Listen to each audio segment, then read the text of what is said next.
ACC యాజమాన్యం తక్షణమే వాళ్ళ ఫ్యాక్టరీ ఎప్పుడైనా పెట్టనియండి, కానీ మీ వల్ల మీరు చెప్పిన మాట వల్ల మేము ఊర్లు ఖాళీ చేయడం కూడా జరిగిందని ఇక్కడ ఉన్న గ్రామ ప్రజలు చెప్తున్నారు.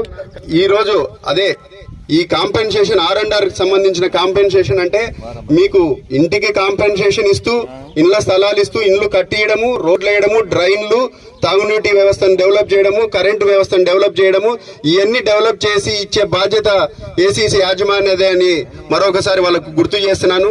ఏసీసీ యాజమాన్యం కూడా దీని మీద సానుకూలంగా స్పందించాలా, లేదంటే రేపు రానున్న రోజుల్లో ఖచ్చితంగా చంద్రబాబు నాయుడు గారు ముఖ్యమంత్రి అవుతున్నారు, తెలుగుదేశం జెండా జమ్లోడుగులో మనం ఖచ్చితంగా ఎగరేయబోతున్నాం.